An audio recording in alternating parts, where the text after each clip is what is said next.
ഇതാര് പ്രകാശോ? ആഹാ, മനോജും ഉണ്ടല്ലോ. ഇരിക്കിരിക്കും.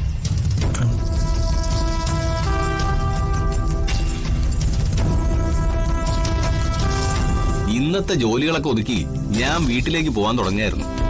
ഞങ്ങള് വന്നത് വക്കീലിന് ബുദ്ധിമുട്ടായോ? നെവർ. കക്ഷികൾ ഏത് പാതിരാത്രിക്ക് വന്നാലും എനിക്കതൊരു ബുദ്ധിമുട്ടായി തോന്നാറില്ല. ഞങ്ങളുടെ കേസിന്റെ കാര്യം ഒന്നുകൂടി ഓർമ്മിപ്പിക്കാനാ ഞങ്ങള് വന്നത്. ആ കേസിന്റെ വക്കാലത്ത് ഞാൻ ഏറ്റെടുത്ത് കഴിഞ്ഞില്ലേ, ഇനി പ്രത്യേകിച്ച് ഓർമ്മിപ്പിക്കേണ്ട കാര്യമില്ല. ഞാൻ പറഞ്ഞല്ലോ, നിങ്ങളുടെ കേസ് അല്പം കോംപ്ലിക്കേറ്റഡാ. ഞാനത് പഠിച്ചുകൊണ്ടിരിക്കുക. നിങ്ങളുടെ കേസിന്റെ ഫയലായത് വീട്ടിൽ കൊണ്ടുപോകാൻ എടുത്തു വെച്ചതാ. വീട്ടിലിരുന്ന് ഉറക്കം വിളച്ച് ഫയൽ പഠിക്കണം. ഞങ്ങൾ എല്ലാ പ്രതീക്ഷയും വക്കീൽ സാറിൽ അർപ്പിച്ചിരിക്കുക. കാശിന് ഒത്തിരി അത്യാവശ്യമുണ്ട്. അച്ഛന്റെ വസ്തു വിറ്റ് കാശ് കിട്ടിയിട്ട് വേണം ആവശ്യങ്ങൾ നിറവേറ്റാൻ. ഒട്ടും പേടിക്കണ്ട. വർക്ക്ഷോപ്പ് ഇരിക്കുന്ന വസ്തു നിങ്ങളുടെ പേരിൽ വ്യവസ്ഥ ചെയ്ത് തരുന്ന കാര്യം ഞാൻ ഏറ്റു. ഈ സുധാകര വക്കീൽ ഒരു വാക്ക് പറഞ്ഞ വാക്കാ. അത് മതി. അമ്മയുടെ പേരിലുള്ള വസ്തുക്കൾ ഭാഗം ചെയ്ത് കിട്ടാൻ വേണ്ടി ഞങ്ങൾക്ക് അമ്മയുടെ പേരിൽ ഒരു കേസ് കൂടി ഞങ്ങൾക്ക് തരാനുണ്ട്. അതിന്റെ വക്കാലത്തും വക്കീലിന് തരാനാണ് ഞങ്ങൾ രണ്ടുപേരുടെയും തീരുമാനം. വളരെ സന്തോഷം.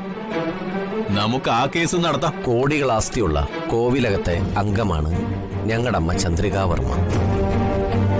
ഒളിച്ചോടി തന്നിഷ്ടപ്രകാരമാണ് വിവാഹിതരായത്. വിവാഹം കഴിഞ്ഞ് 5 മക്കളായിട്ടും കോവിലകത്തുനിന്ന് ഒരു പണം പോലും അവകാശമായിട്ട് കിട്ടിയിട്ടില്ല. കോവിലകത്ത് ഇപ്പൊ ആരൊക്കെ ഉണ്ട്?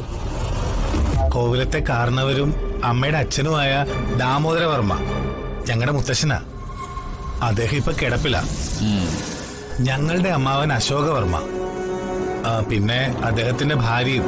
അപ്പോ ദാമോദരവർമ്മയ്ക്ക് 2 മക്കൾ, അശോകവർമ്മയും ചന്ദ്രികയും. അതെ, അമ്മാവനായ അശോകവർമ്മയാണ് സ്വത്തുക്കളെല്ലാം കൈയടക്കി വെച്ച് ഭരിക്കുന്നത്. നിങ്ങളുടെ അമ്മ അവരോട് സ്വത്ത് ആവശ്യപ്പെട്ടില്ലേ? ഇല്ല, അച്ഛൻ അഭിമാനിയാണ്. കോവിലകം വക സ്വത്തുക്കളൊന്നും വേണ്ട എന്ന തീരുമാനത്തിലാണ് അച്ഛൻ. അതുപോലെ തന്നെ അമ്മയും സ്വത്തുക്കളൊന്നും വേണ്ട എന്നുള്ള നിലപാടിലുമാണ്.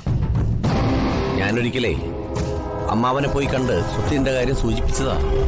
എന്നിട്ട് കൊന്നുകളയുന്നായിരുന്നു അയാളുടെ ഭീഷണി. അവകാശിയായ ചന്ദ്രിക നേരിട്ട് എന്ന് സ്വത്ത് അവകാശപ്പെടണമെന്നായിരുന്നു അമ്മാവന്റെ ഡിമാൻഡ്. അമ്മയാണെങ്കിലോ കൊന്നാലും പോകുന്ന പ്രശ്നവുമില്ല.